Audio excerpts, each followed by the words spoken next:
Welcome, everybody, to episode 3 of Blueprint for Closers. I'm joined here by my co-host, Dominic Ciccarelli, and James Thompson, who is joining us today.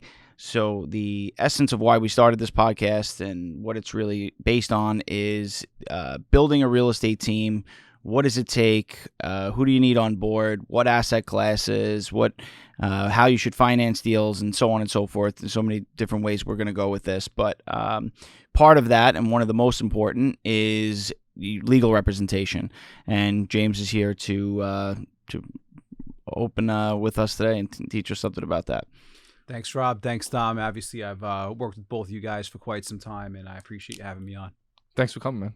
And Rob, congratulations on the baby. It's a big week for you. Thank you. Yes, it has. Been trying really to exciting week. keep grinding and trying to balance. No paternity leave for me. Yeah, trying to balance the work personal life balance. That's it.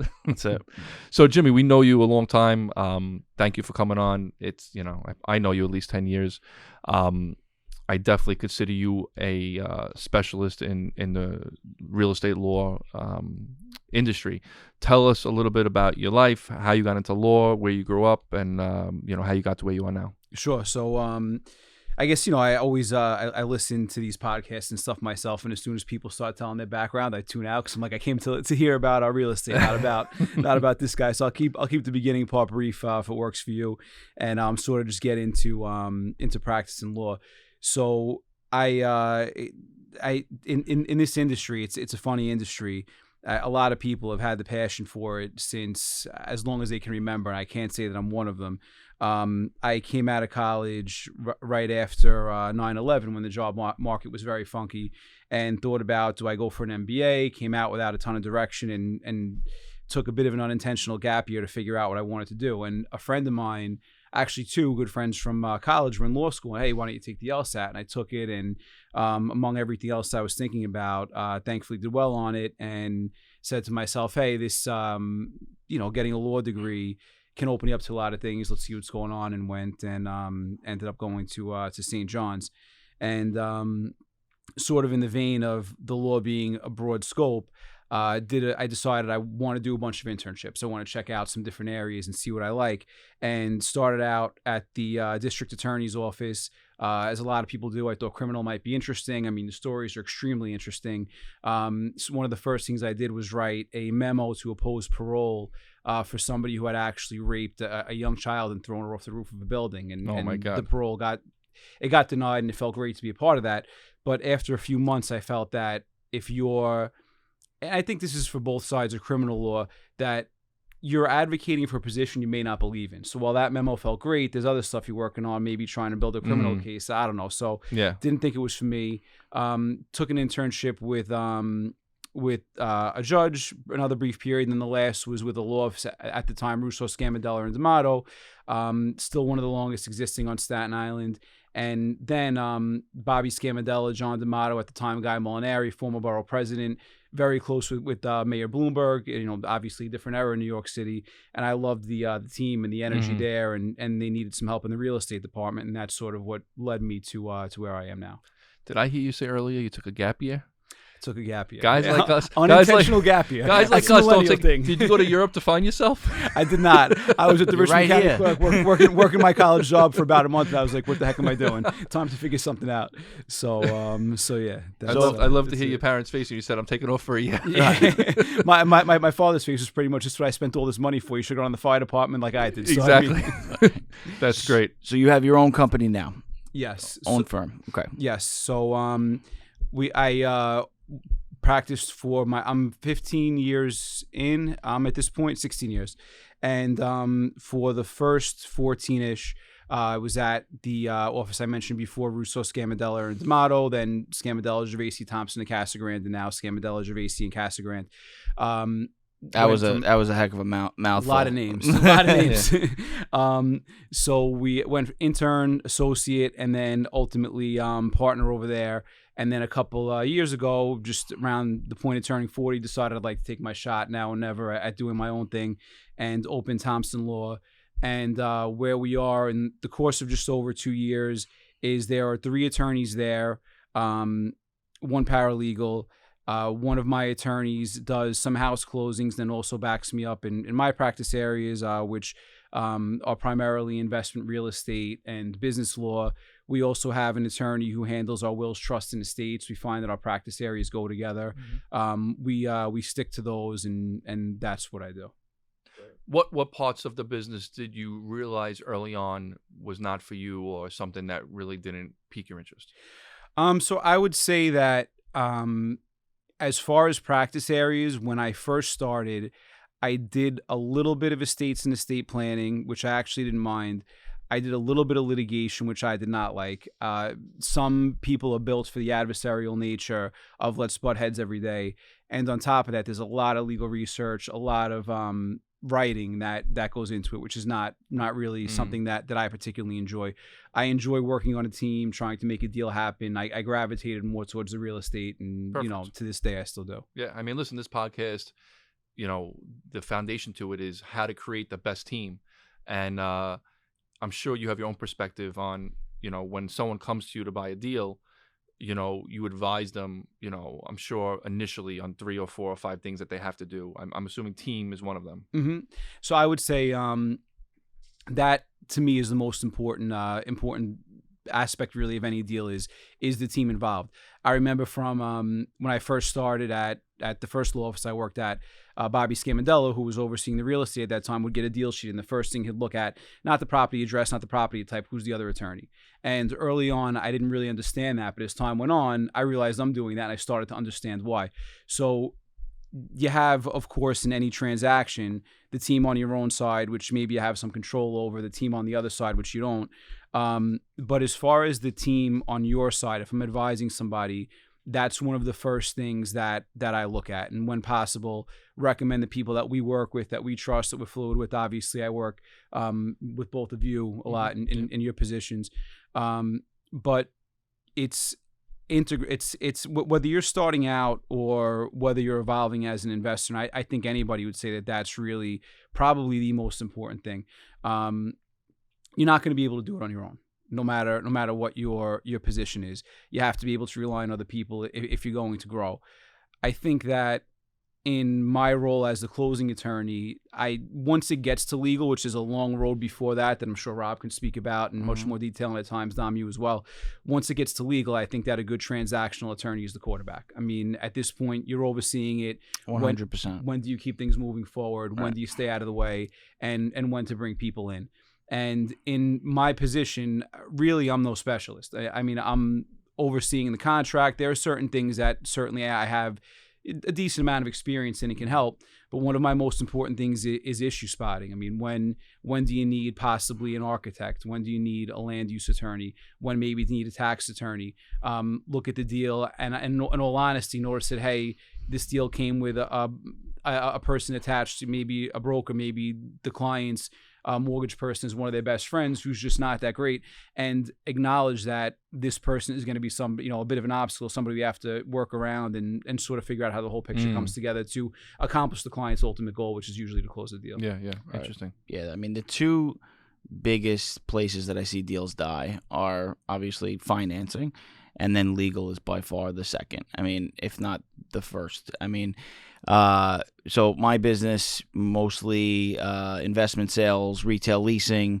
Legal is just so important. I mean, with residential transactions, it could be a lot more cookie cutter, if you will. In my experience, 90+% of deals that go to contract close on the residential side. On commercial, it was probably 70-80-20 in the past. Now I'm lucky if it's 60-40. And the legal team that's on it is by far the most important thing that is the driver there. Especially in New York, which I'm sure you could shed a lot of light on. But I obviously always try to pull you into deals where I can, and I think what Jimmy's firm does really well is really rides the line. there's two types of attorneys, or there's two ways you can go about deals, and you could really take that real hard stance, which sometimes attorneys do, but you kind of need to be able to ride the line where ultimately you do want to close the deal. I don't know what happened, but somewhere along the line, I think, and it's not just attorneys, it's a lot of different professionals where, and I see it with real estate brokers all the time too, where it's all of a sudden the client's working for them, not the other way around, when ultimately, I mean, that's what, you're brought in to do. So I think you guys do a great job at doing that. No, I appreciate it. And I, love working with both of you guys in that regard too. I mean, you're always asking. This goes for all of us. I mean, what does the client want? That's what you're leading with. Yeah. There may be times that, I mean, as an attorney, that there may be. I'm just stating the client's view as if it's mine to be a shield for them. There may be times that things are going haywire all over the place, and there's a feel that the deal is falling apart, and people are starting to look for points of failure and follow those. But you ask the client, do you want the deal? And then it becomes your job to bring it back together. And beyond the skill sets of people involved, I think that one of the most important aspects of a deal, and I know it's an approach that both of you believe in and take, is that there's a human element involved. Yes, there's the science of it. Yes, there's the engineering. Yes, there's all those aspects. But sometimes you have somebody who's aggressive or over-aggressive. Sometimes you have somebody who's just nervous. Mm-hmm. And if you can learn sort of what they're looking for beyond just, specifically and technically as far as the deal, in order to feel comfortable, or in order to the type of conversation you need to have to move it forward, I think that's one of the most important roles that any of us play when we're working on these things. In my experience working with not just you, but other real estate attorneys, there's a point along the way where they discover there's some legal issues with the building, right? Maybe it's when they pull title, or maybe we just do some due diligence and we find there's open applications or violations, or there's no C of O. And I think it goes back to what you just said, do we want to make this deal happen or not? And with the right amount of professional advice and with guidance, we can make those hard decisions like, hey, you don't have a C of O, but we know we can get you one relatively easy. Let's get through. Mm-hmm. Let's get the closing, maybe leave some money in escrow, get the deal done.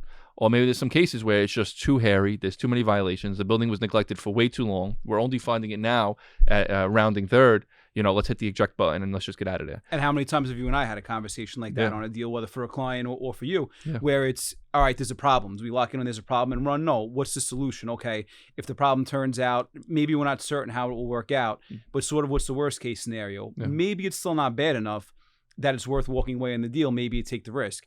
Maybe it is pretty bad, and then you can go back to the other side and say sometimes, hey, we're going to have to insulate. What's a possible solution for all of us? You say you're buying. You say to the seller, well, you're going to face this with any buyer. You have a sophisticated buyer here, so can we put an escrow aside and look to work through this? And I think that's part again of having the right people and the right approach to thinking together. I've personally been involved in, let's just say, I don't know, 30 or 40 buying transactions, and no transaction was perfect. Mm-hmm. Nothing went smooth.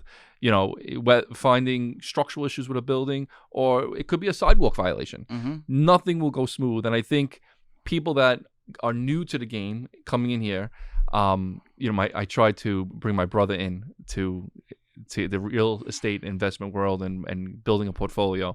And he just wasn't built for it. And, every little thing that went wrong was the end of the world for him. And his life was falling apart. And I'm like... He's the best. I was cracking up talking to him. He said, he was like, this isn't for me. He's so honest about it. And he was like, telling me about this and that. I was like, Vin, these normal. I said, they all come in clean. Every deal comes in clean. They all leave dirty. Yeah. Like, it is what it is. So I think it's important knowing going into a deal, there's going to be problems. There's going to be hiccups. And the deal's not done until it's done. Until it's done. And listen, until those money checks, clears. the money clears. And even then, sometimes there's a problem, right? Mm-hmm. So listen, if you want it, then just stay focused on getting it. There's going to be problems. And along the way, you're going to have to, ebb and flow. And we'll see, who really wants it, who doesn't want it. And sometimes even more than that on the leasing side, right? Mm-hmm. Which I'd love to talk a little bit about. You could catch stuff a year down the road. I mean, I had a deal that was a restaurant deal. You were involved in it, and the attorney had missed it in the deal. There was a clause in this contract. It was a 100-page lease document, and there was something in there about HVAC maintenance that was like $4 a square foot. and it was missed. That was number one. And then the second one was something about real estate taxes, that if any of the spaces, there's a big shopping center, if any of the spaces went vacant alongside it, that the tenants around it would absorb the real estate taxes around it. Now, this was something that was equating to, I think, like $15,000 a month to this tenant.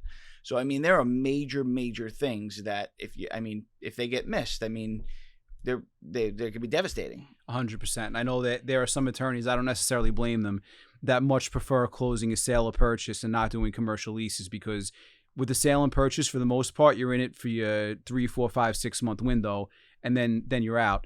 I mean, a lease, I can review a lease 3 years ago, 5 years ago, 10 years ago, and there's a landmine sitting there, whether it's just something you missed, and none of us are perfect, or whether it's something that clauses can just be interpreted different ways. With the pace of a transaction, of course, making sure the client gets value, you're not going to be able to evaluate every clause in a 30, 60, 100-page commercial lease to see every possible angle. You're just not going to. You do the best you can and you live with it. And every time you get a call about an old lease, your heart goes in your throat a little bit. You're going to lose some sleep. Your first reaction is, did I screw up? Yeah. But you take a look at it, and most of the time there's a way to figure it out. But Rob, to your point, I mean, it's an area that you have to be careful with. And I've had plenty of clients to try to do them on their own. Sometimes you do have attorneys that try to, with good intentions, often try to help somebody out and just do a lease to get it done for them. But there are so many different nuances, really, so many different things that you can look for. I know we had a recent conversation about one of the most important things that a shopping center landlord can have in their lease is the right to adopt the rules and regulations. Because you own the center. I mean, there are going to be things that change over time, whether it's just your approach, whether it's things in the current environment, that you need to be able to manage a center. And you can't go and say, hey, I have to go to every tenant, with every lease and amend every single lease to make a simple change that's needed for the operation of the center. Managing a parking lot, I know you had, you've had, some that you've had lately. Could be small ones. I just had a building that you had put together the lease form on. Unfortunately, that was in there. So it's a building great building that I love, that I'm involved with. I've been involved in the whole repositioning, but it's 17 office suites, and the sewer is only so big. So we've had a lot of issues with backups, right? So something as silly as patients just throw paper towels in the toilet. I mean, or feminine products get thrown out, and now we have backups constantly. So what do? We're adopting the ability to put air dryers in. Now I don't have to go and do it. It's just a notice of, hey, this is going into effect. Right. And it's for the health of the building, right? And so everybody can enjoy the tenancies. But fortunately that was in there because, I mean, it was just something as small as that, but can be management nightmares. Yeah. Over time, I mean, I learn by my mistakes, right? I can't read a book and learn. I can read this book 10 times and I'm going to probably miss things. But as I go through transactions and I go through experiences, once you get hit that one time, a punch in the face, you're like, you know what? You don't make that mistake again. That's right. And unfortunately, it takes time. It's so crazy, right? You think back to when we all first started, everybody's invincible. Yeah. And you don't look to protect. You just look to go, which probably isn't the worst thing to some extent. Yeah. But no just doubt, jump. But by the time you hit where we are, 10, 15, 20 years in, whatever, you got a couple scars and you learn to try to protect. Yeah. I mean, from some of them. Yeah, but going through experiences and getting punched in the face on different ways, on different deals, you learn and you become more of a sophisticated investor. I look at things now that I would have relied on my lawyer maybe or my real estate agent or broker before. And now I look at those things proactively before I go into the deal to save everyone's time and energy, including mine, And one thing that you're going to hear us say, and I feel just so strongly about, is that good representation is not cheap, period. A good attorney costs money. A good architect costs money. A good broker costs money. I can't tell you how many times I've had clients come to me and say, hey, I want you to do this project, especially like leasing projects, because leasing projects are very difficult at times. And they come in and they ask what the price is. And let's just say I quote 5% of the primary term. Let's just say, well, that's ridiculous. I have somebody that's willing to do it for 3. Okay, go with them. Right. But when you call me back in 6 months, which you will, it's going to be 6. Right. And sure enough, I get those calls every time. It's just... What's 100%. the saying you told me a few weeks ago? The saying was, if I can't negotiate for myself, how am I going to negotiate for you? Yeah. Right? It's terrible. I mean, good representation costs you money, but bad costs you more. And maybe you can get away. Maybe you can get away with it once or twice, something like that. But if anybody's in it over the long term, for the most part, I mean, they know. I mean, they've learned the lesson. And you need to build a good team. Mhm. Period. The next thing we want to talk to you about was, we all relatively got into business around the same time, right? So tell us a little bit about, I don't want to say so much your highs and lows, but the trends from the moment you got into the business to now, how you've seen things changed, and how have you seen some people come and go? Maybe they stopped investing in real estate, maybe they got into a different business. What year did you really start grinding where you had your finger on the pulse, and what was the culture then, and what was the economics about it? So I became licensed in 2007. First year practicing, real estate as an attorney, 2007. Tough time. Right. Hell of a time. So at that point, I was really just learning the ropes, so new, learning the ropes legally. I didn't have any kind of point of comparison as far as the market. I wasn't paying that much attention to any more than the legal technicalities, but most of what I was spending my time on was one development job, a 55 and over community that was being sold over the course of 3 years, and I was doing a lot of work on that. And when it was in the development phase, I mean, the attitude was that the contracts are going to basically not even be negotiated. I mean, the buyers are going to sign them or not. No mortgage contingency clauses were going to be allowed. And just over a brief course, just the sort of the atmosphere and the perception on the buyer and seller side of what was fair, seeing that change. But at the same time, I would say that probably the first thing I learned is that when you're talking about the market, no doubt there are differences in markets. I mean, some are just better than others, but there's opportunity no matter what. Always. So if you're looking to really be in the game and you're going to blame an ability not to play on current market factors, it's just incorrect. I mean, there's always going to be a way to get stuff done, and some great opportunity.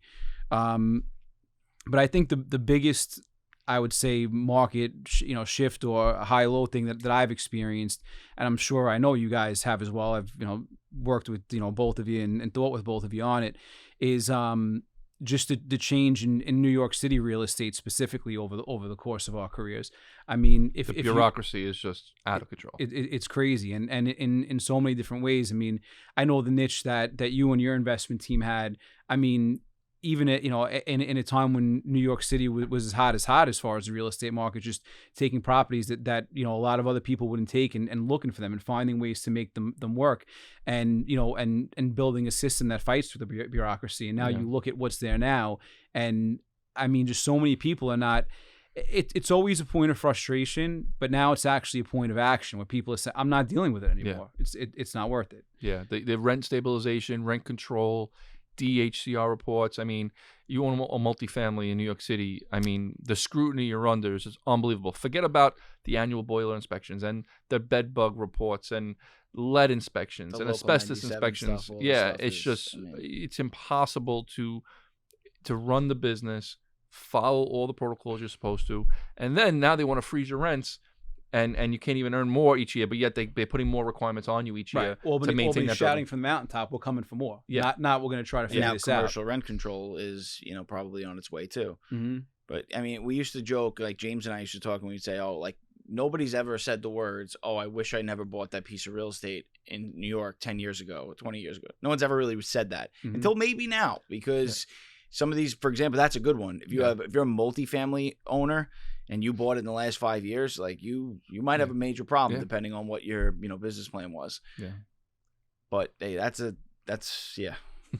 So, but I think to the point of there always being opportunity and people who are really into it, looking for that and finding that.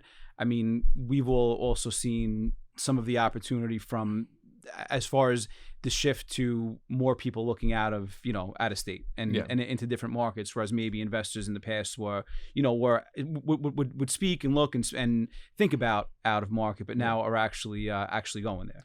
For me personally, I mean, all I knew for my whole life was just New York City, New York State type real estate, and I just swallowed the fact that it's going to take me 9 months to do an eviction.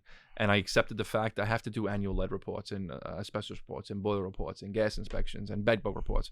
But once you step away and you look globally, or nationally even, at real estate, you're like, it doesn't need to be this hard. No, it doesn't. And there are states that I wouldn't say a pro landlord, but you're in the middle of the line. I feel like New York City has become so extreme in one direction and so tenant focused on protecting rights. Listen, I'm all for it. I mean, everyone should have the right to live in New York City. It's the greatest city in the world, in my opinion. But but at what expense? I mean, you just destroying the economics of real estate. I saw it with Alabama, for example. It's just the city was all about, well, what can we do to help you? I was like, help us. I mean, in New York, it's like, okay, I'm gonna go to tax you 16 different acronyms of agencies and have 16 different answers and be contradicted each way, but they encourage the development. I mean, small business owner, most landlords in New York are small business owners. That's what they are. Mm-hmm. But at some point, that we got viewed as the enemy. Yeah. An attorney friend of mine who practices here has a vacation home in a remote place in North Carolina, and he went down there and he gets the newspaper down there at the store and he's reading.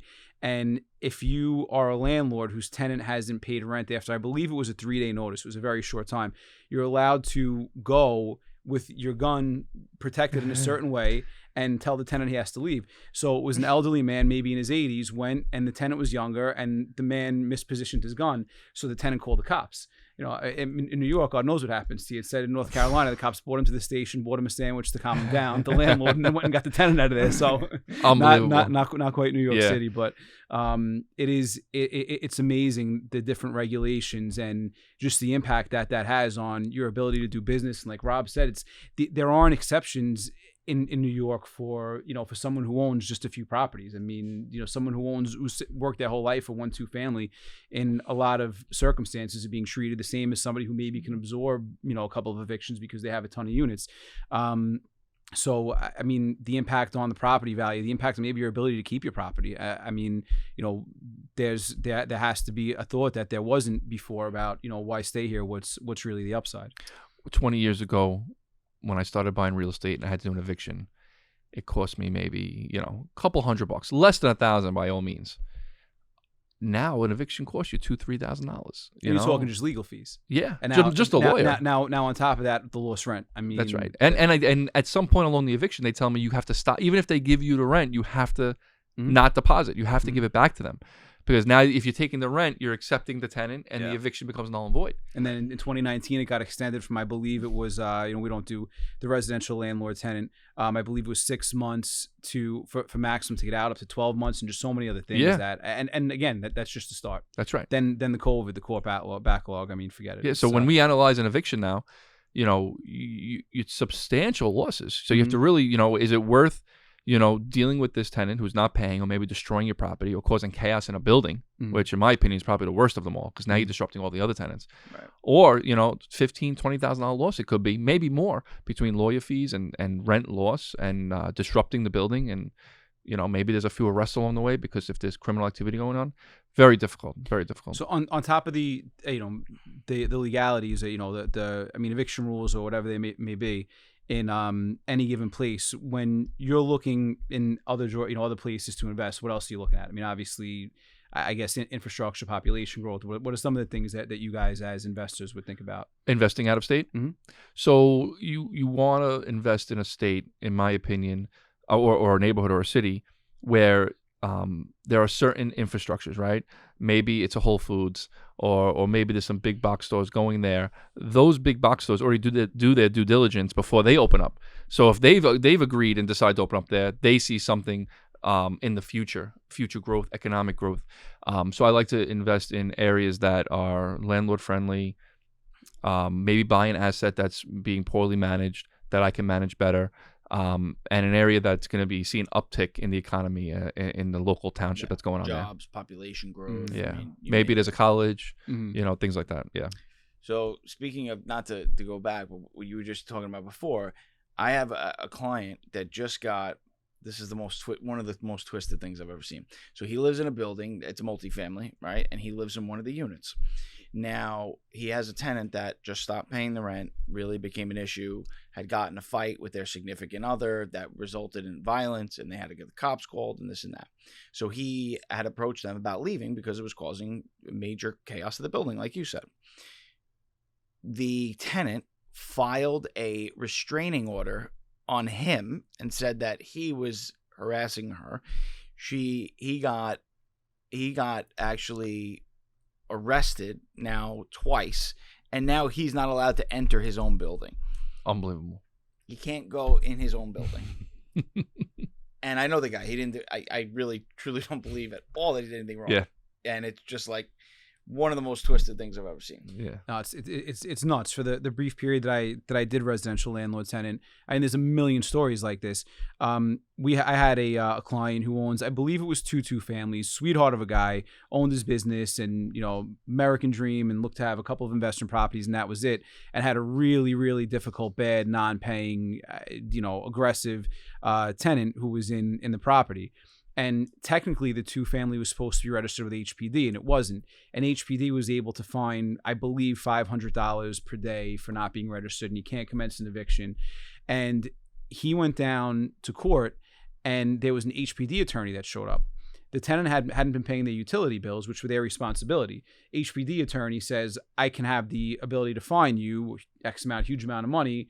You pay the tenant's utility bills, the guy who's not paying rent, the guy who's threatening you every time you walk by your property, or I can, impose this monster fine on you for just a failure to file a paper. Doesn't matter what the tenant was doing, that was wrong, but it is what it is.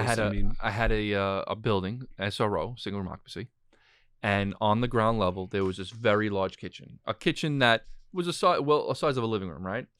And I get a phone call from a tenant in the building saying, hey, someone's sleeping in the kitchen. He doesn't live in this building. Okay, go there while he's sleeping, pick him up. All right, you have to leave. A few weeks later, shows up again. All right, get him out of there, shows up again. So after the third or fourth time, we show up. We're like, listen, pal, you don't live here. You can't just come here, wait for a door to open, come in here and sleep here. He goes, what do you mean? I'm a tenant here. I says, what do you mean you're a tenant? And he starts taking out of his bag mail. And again, a professional squatter. Yeah. He sent mail, changed his social security address or maybe a driver's license address to the building. Thank God the police knew this guy's racket. They've been there multiple times to remove him. He's like, I have mail here. I'm a tenant. And in New York City, that's proof of residency, and he could have had rights to that unit.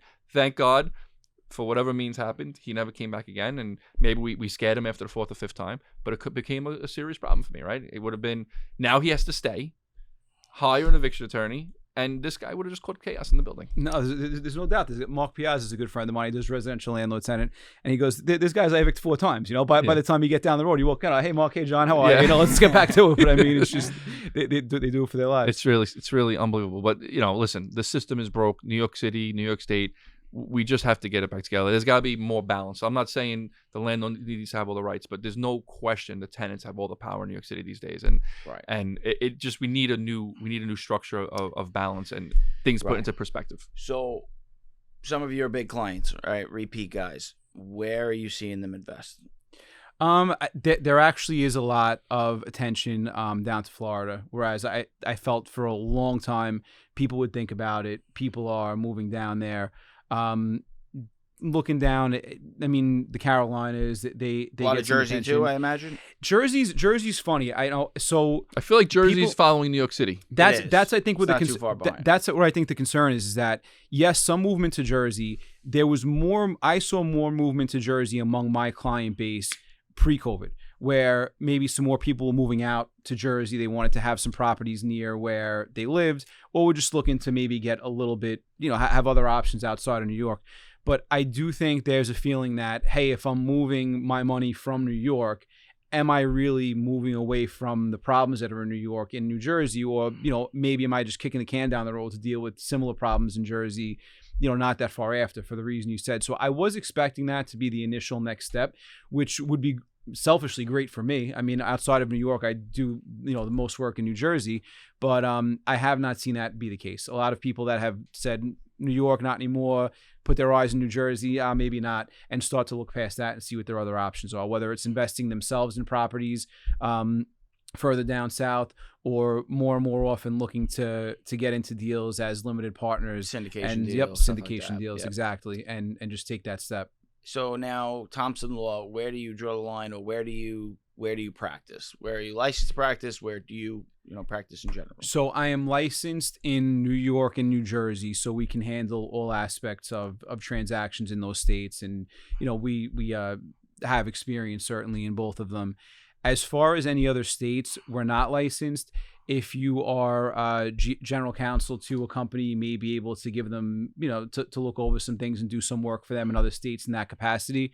When we do that, when it comes to real estate closing work, our clients always will have local counsel. I mean, we really require it, because there can just be nuances, certificates you should get at closing, things like that we just won't know, and I won't handle any aspect of anything that I'm not comfortable in doing the right thing by the client. So there are things in other states that are repeat. Review a title report, you review covenant and restriction documents. Those are always important to have your eyes on. Operating agreement terms, state over state partnership agreements, sharing, how the money flows, how the control works. By and large, that those are just, I'm sure you guys have read enough of those things that you're going to be able to get the business terms. So we'll be able to look at that. But if we do stuff out of New York and New Jersey, we always require that local counsel be there to handle what needs to be done. What are the differences, even in your opinion, between New York and New Jersey? Because I don't do as much in Jersey. Certainly some guys on my team do residential. I know even they have an attorney review period. Typically, that's a certain amount of days. What's that look like? So I would say that when you're looking at a commercial investment property, the vast majority of the process is the same. I would say that the one nuance that really sticks out in New Jersey, and it's just a small compliance thing, is that New Jersey requires that you file a bulk sale notification and get clearance for sales taxes, from a real estate seller. The review period thing, it does apply to residential transactions. So if you have somebody who's maybe investing into two families, and there's the standard realtor contract, then the difference that you would see is in New York, the attorney prepares the contract. Mm-hmm. The inspection is done before the contract is done. So those steps are different. Otherwise, other than the inspection being done after a contract in New Jersey, you're working on clear title, you're working on the survey. And I'd say the other biggest thing between contract and closing, and Dom certainly knows this well in his position, is that in New York, when you get a C of O for your building, it runs with the building. Unless you make any renovations, that's it. You can sell a property 6, 7, 8, however many times, and the C of O's there. In New Jersey, you get certificates of compliance, varies township by township, but generally there's some kind of safety inspection at every closing. So there is a little bit more review that way. That being said, if you have a question about a Department of Buildings filing in New York City, I don't even make the phone call. I'd tell the client, call your architect, and then you may know where to go. Whereas in Jersey, if it's, you can call the township, and there's often one guy that handles it, which is nice. He knows every detail about every building in the whole town. That's it. Do you do work in Jersey? Yeah, do a lot of work in Jersey. We have an office in Red Bank. Jim, I want to touch on one thing. Rob and I discussed this in a few of the other episodes. We're big. I don't know how to word it, but lifestyle guys. What are your habits? What keeps you focused? What keeps you being efficient? What keeps you motivated? Right? What's your days like? Yeah. What are your days like? Tell me. Yeah. Yes. Tell me. Some guys like to read. Some guys like to hit the gym. Some guys meditate. Tell me what you do on a personal level to just stay uber focused, keep your days efficient. We just have so much going on between our family and our business life. What's some advice you can give that keep you in line? I would say, it's changed over time for me, that's for sure. The number one piece of advice I'd give is just to keep your eyes open, stay in tune with yourself, and not be closed-minded to anything. For example, if you asked me at the start of my career if I'd ever meditate to quiet my mind, I would have laughed. I mean, at that point, I was more of a late riser. I'd probably get to the office around, probably around 9 in the morning, not much before that. Work late at night, go out all weekend. And that was sort of how I blew off my steam. And then, then things come along and they changed. What changed actually, my wake up was just not, in my control. When I started dating my wife, I mean, she was an early riser. She would wake up. I started getting up early and that's how that routine went. But I would say for now, what I do is I stopped about 1.5 years ago drinking coffee, which I just felt like that wasn't kind of doing anything for me anymore. Let me just hydrate more in the morning. I drink water. One of the biggest, I'm a believer and you guys maybe too, that it's really not the thing you do once in a while that has the biggest impact. Of course, it's like the little drip of water, the thing you do every day. Yeah. Probably the biggest change for me was when I first started practicing, I did a lot of closings in person. So I was up, I was out, I was walking around. And then as we started to grow out staff and I started to focus more on commercial, which is more document review, more people assigning remotely. And I'm realizing I'd get up for lunch sometimes, my legs would be tight. Like I'm getting up once or twice a day. I put a standing desk in place and the energy from that is, you just really notice the difference. But I would say that really more than anything, it's changed over time. Working out, I mean, if I ever fall off on that, not doing it at least 3-4 times a week, that I notice that everything is just not as good as it should be. And meditation, I have, there are times I have problems sleeping. My mind's going 1,000 miles an hour. I have a meditation app. I have Calm. I tend to use the Peloton one. But if I'm awake at 3 a.m. and I pop on a 15-20 minute meditation, I mean, to me, the first time I did it, I was like, oh my God, how did I not start doing this years ago? You work out in the morning or at night? If I work out, it's the morning. Yeah, me too. Yeah. That's. I bounce out of bed. First thing I do. Yep. Shake and gym. Yeah, got to do it. If I don't do it in the morning, it doesn't get done. Yeah. I actually, between my house and my office, there's a park that has a nice walking like a walking path. I've actually tried to do that once a week the past few months because I love working out. I mean, there's it's the best impact on your body, but I mean there is an intensity to it. I mean, our days will have an intensity to them. Go for the walk. Walking around by the lake. It does calm your mind. I think I think it was Steve Jobs I was reading. It was someone that was that recommends that as like you have to do that 20 minutes, a half hour a day to bring some peace to your mind. But I believe in that. A lot of guys make sure they're up super early before the rest of the house wakes up, and that quiet time, whether you're reading, meditating, writing down your thoughts of the day or going to the gym, you need that grounding before you Those really. Are my favorite hours. Yeah. Even now this week has been really cool. Like I had the baby now like a couple days, like from 4:30 to 6:30, and it's been like just the greatest time ever. Yeah. Right. I mean, when does that not work? Whoever says they regret that, it's like it used to be up on real estate in New York City. Anybody who's able to get in the habit, it pays off. Jim, before we wrap up, some wild stories. Any wild stories at the closing table? What are some standout moments that made you laugh? So I got to be careful. I mean, confidentiality. So I'll stick to a couple of things I can say. So one name. One. As long as they don't relate to Rob and I. That's all. Too many of our friends. I had someone call once with an issue that they had in a lease that thankfully I didn't do. And I went and taught a seminar on commercial leasing a couple of weeks later for New York City Small Business Services, and I told the story. And at the end, the room clears out, and there's one lady there staring at me. She doesn't have a smile on her face, and I was like, "Oh shit!" And she goes, she looks at me. She goes, "That was my story." I told her, like, I didn't say your name, I didn't say your address. I was trying to use you to help other people, but so. I mean, I guess just a quick one. I know we were sort of talking about it before we went on air. I had a closing once. I had the buyer and the sellers were a divorcing couple, and you can tell there was tension. And their attorney, who was an older guy, gentleman, just was trying to get it over with. The husband sitting here, lawyer's here, wife's here. And as they're starting to sign the documents, the wife gets very emotional and angry and says she's going to go up and get a drink of water. So she comes back from having the drink, and as she's passing the husband, she cocked the hand back as far as you could and whacked him. There was nothing anybody could do to stop it. And the husband, the head shoots forward. I look at my client. I mean, my client looks at me, both try not to break. And the attorney didn't break his face, just looked forward. The wife sat down. Everything just went on like it was. But I walked at it like, oh my God, do you believe that happened?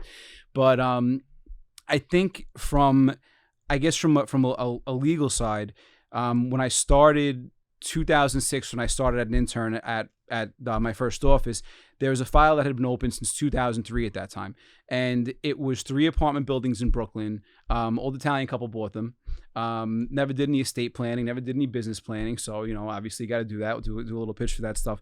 But over the course of time from when they bought, they passed away. They had, I believe it was 7 kids. A couple of them passed away.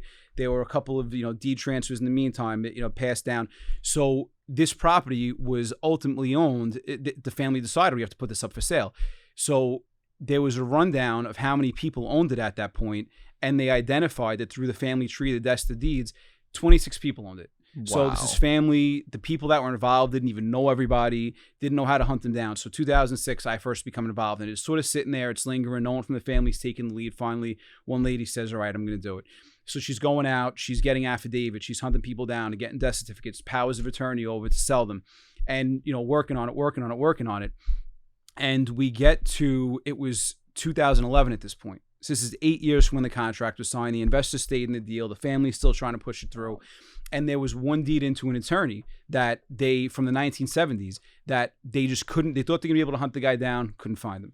So we're sitting there, we're in the room. It's like me, I think another attorney too from my office, the client. We have this law student intern who's sitting there like, what the hell are we going to do? This guy's from the 1970s. We Google him, we can't find him. He's not around. So this kid, we thought we were going to have to start a court proceeding to, hunt the guy down, due diligence, could take years, might kill the deal. Kid goes downstairs, and he was aware through his law school of some registry of New York attorneys, looks up the guy's name. He goes, there's a phone number, should we try? I'm like, yeah, well, the hell not. So we go into my office, we dial the guy.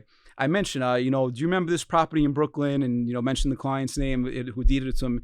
Oh, yeah, Squeaks. He goes, we had a murder trial in the 1970s. He didn't have any money. He gave me the deed to the property you guys are selling. So the guy, oh my God. That's it. The guy was still there. He got his payday 34 years later, signed over his power of attorney. That was it. The deal closed 2 weeks later. Wow. Unbelievable. So, yeah. That is cool. Yep. Very cool.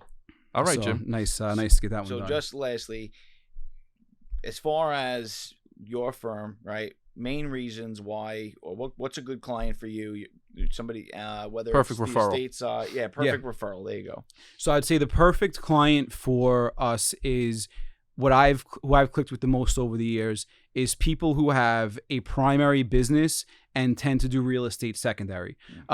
We're able to do some of their business work for them. Very often our clients, maybe like bigger contracting companies, they'll have offices that are bigger than ours handling that stuff for them as far as their contracts for their business. And on the real estate side, they'll get on the phone with me. We'll think it through. We'll structure the deal together, and they let me do my thing. And they have an understanding of how it goes, and they sort of let us do our job. That is what I would say is who I've clicked with the most over the years. Great. Jim, thank you so much for coming. Guys, pleasure. Working with you always, talking to you, of course. Super interesting as always. Thanks, buddy. Thanks, guys.